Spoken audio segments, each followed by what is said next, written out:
guys, Shane here. I thought I'd do a very quick tutorial on how I do rust effects for mufflers. In this case, we'll be working on these mufflers for my Tamiya 135th scale Tiger for my Kursk group build. So first things first, what I like to do before I do any type of really heavy rusting, especially on mufflers, I tend to add some cast texture or texturing in general. I know the mufflers are actually steel cylinders, but just to kind of give the idea of grime caked on rust and soot over continuous use, because these will get very hot and then they cool, so they are very susceptible to heavy rust. Or at least that's just how artistically I like to do it. So normally what I do is I take some Vallejo plastic putty. This is an acrylic resin putty. It's basically like a toothpaste consistency. And what I like to do is I just stipple that onto the pieces to add some texture. It normally dries hard in about 30 minutes, but just leave it for about 24 hours. So with that out of the way, and these are fully dry,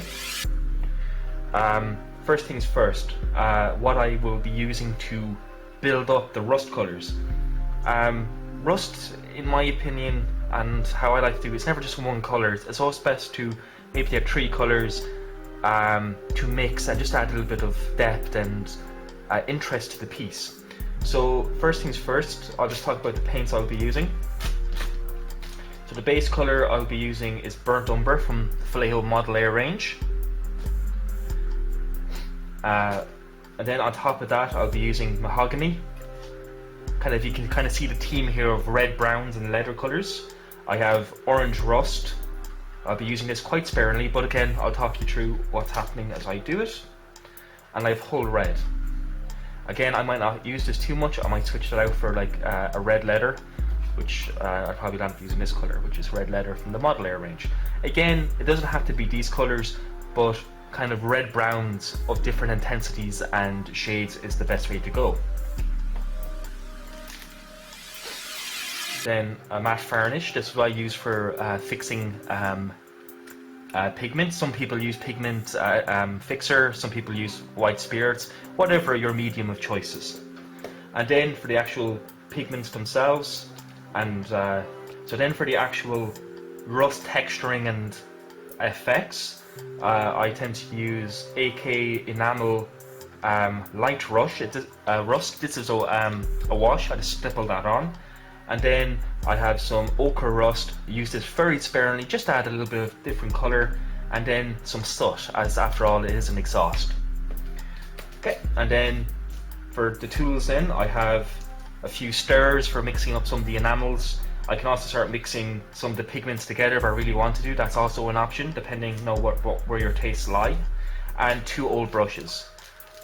Use any old brush you have for this. Don't use anything new, because this technique is quite hard on your brushes, especially when you come to putting the pigments on. Okay, so with that quick introductory spiel out of the way, let's get cracking. So the first things first, I always like to start from the darkest color and work my way up. That's just the technique I am used to. However, you could mottle on colors either through a stippling motion with a paintbrush, or how I'm going to do it with an airbrush. And it's the same motion, so I'll just be doing like blasts and patches of different colors.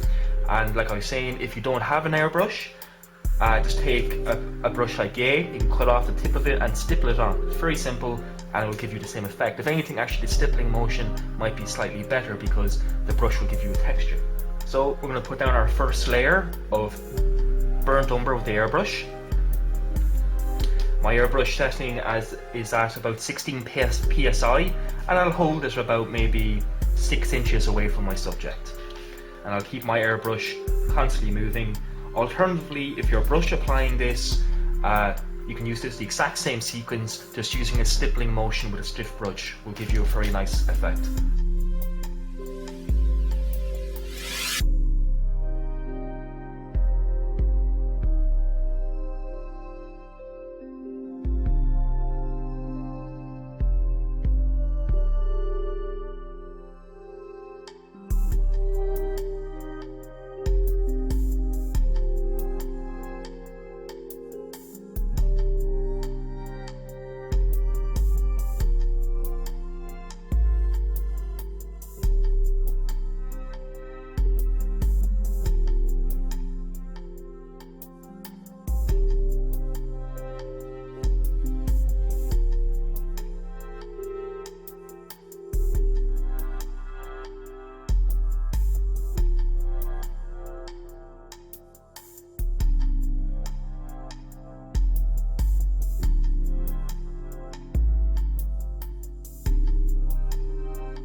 first layer done of our burnt umber. So it gives us quite a rich rusty colour, but we'll add more to it, add more depth and tone to our rust effect. So now what I'm going to start doing is I'm going to start taking a slightly darker colour, which in this case is mahogany from the Mod Layer range, and I'll do the same. I'll apply it, but this time I will apply it with my airbrush in patches. I won't cover the entire surface, but I'll give it like a mottling pattern, which hopefully the camera will show.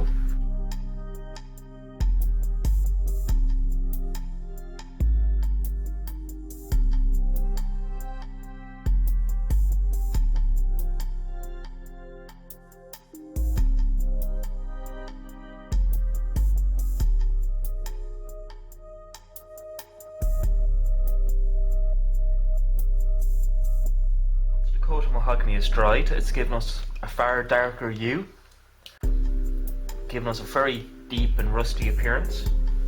Now to lighten this up, we're going to apply our two lightest colours before we start changing to our pigments.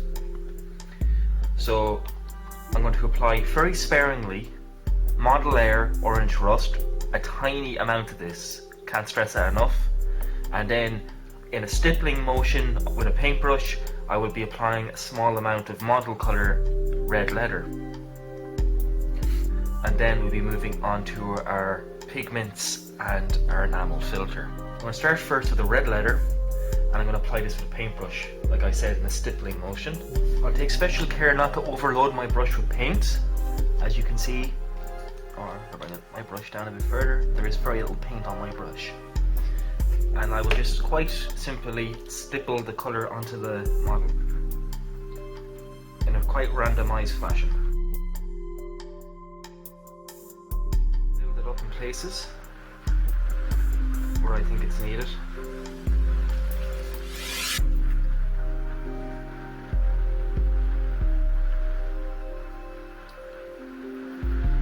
As you kind of see, I'm doing a kind of a mixture of a stippling kind of slash dry brushing motion, and that's just done to add a little bit of texture.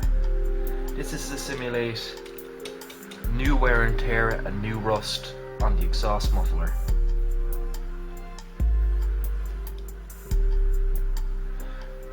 And so you can kind of see that's immediately lighting up the colour on the muffler.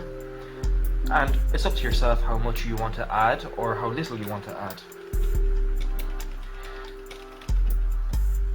Now I'm going to focus quite a bit on the top of the muffler. I applied a little bit too much here, but I'm just going to remove the excess from my brush and just dab the rest of it in.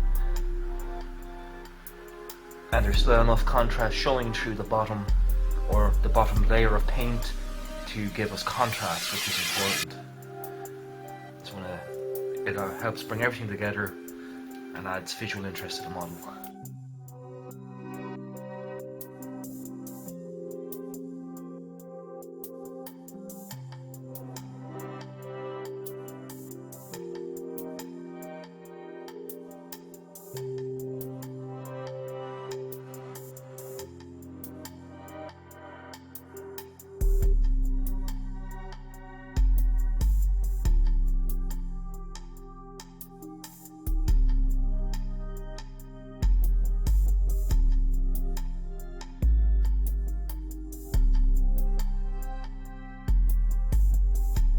Step is with to apply a small amount of orange rust.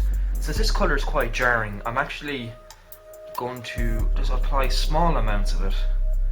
And again, if you're good with an airbrush, you can apply it via airbrush, or like I'm going to do now, I'm going to apply it with a paintbrush instead. Now, since this is the lightest colour, I want this to be the most seldomly used colour. If we go a little bit too mad with this colour, what'll happen is it'll wash out everything. So you can kind of see here on the top of the muffler that you can just see a few little patches of this very vibrant orange rust. And again, I'm only applying it in small little places. The paint is quite thin for airbrushing, as Mod Layer is pre-tinned, but it actually does give a perfect example, or a perfect effect should I say, when stippled, because it is somewhat transparent. And again, depending on what you're working on, you can add this more. If you're doing a burnt out tank, for example, or a rusty vehicle, you can go even more stronger with the colors and more subtler with the transitions to make it look like it's been sitting out there for months, years, or even decades. The sky really is the limit when it comes to these techniques. Now I'm going to do the same to our other muffler. So I'll just move this out of the way so we can see. And again, the brighter the colour, the less we use it. I'm just focusing on the edges here. And again, it's a little bit hard to see because there's a slight satiny sheen to these paints, but once we put a matte coat on, it'll all come together. So I'm just kind of focusing where I feel most of the wear and tear would occur.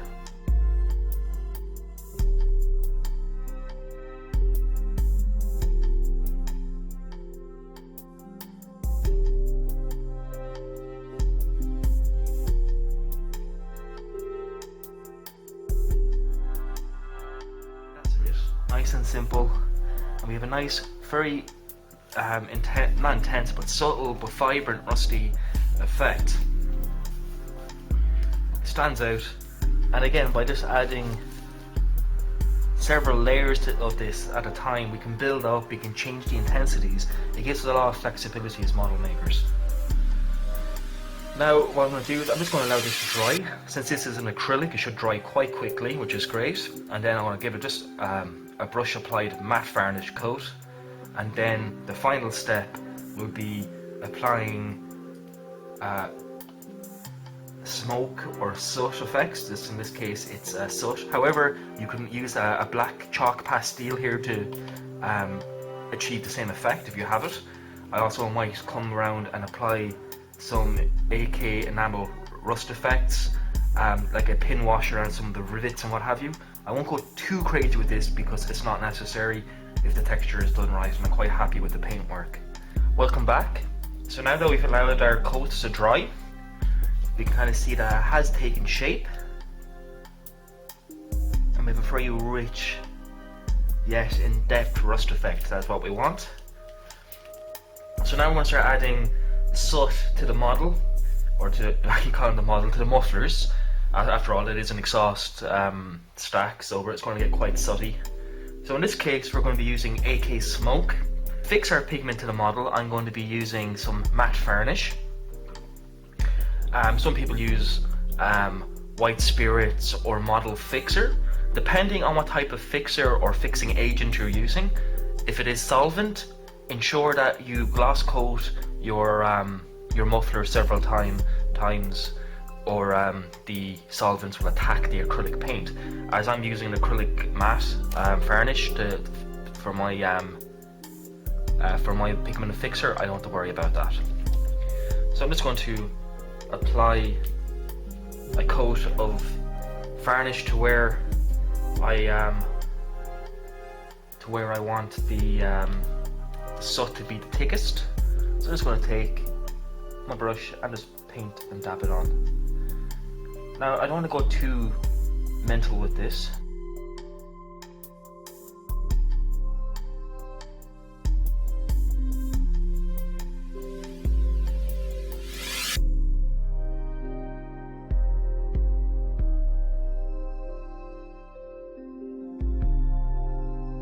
Take a brush and I'm going to apply some pigment.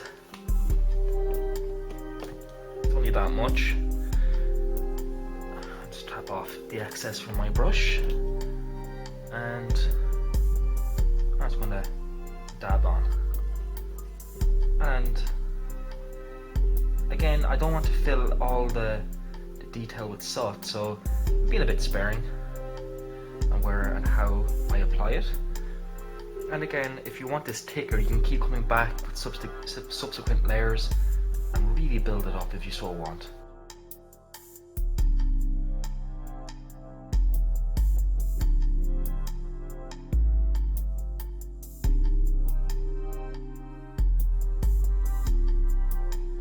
It's literally it. That's how I apply soot to the model.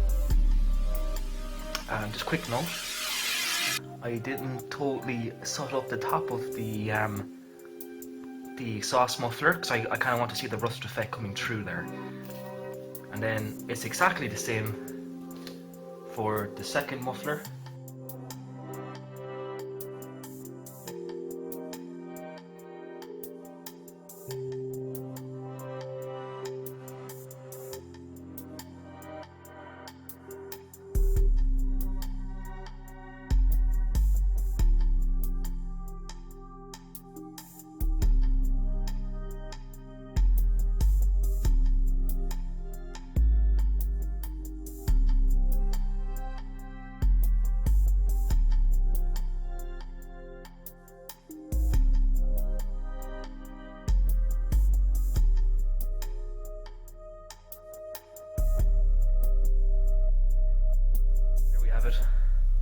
Some more pigment on our exhausts, and hopefully you guys can see that. Now the last thing I want to do is just to apply a little bit of rust enamel wash to our mufflers, and I'm just going to focus on the very tops of the mufflers where the rivet heads are. And that's going to be just a little bit of rust and a little bit of definition. And for that I'm going to be using AK's Light Rust. Now I'll give it a bit of a shake. Just mix it up.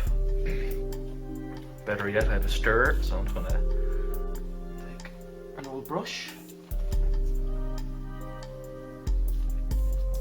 And I'm just going to apply some of the wash.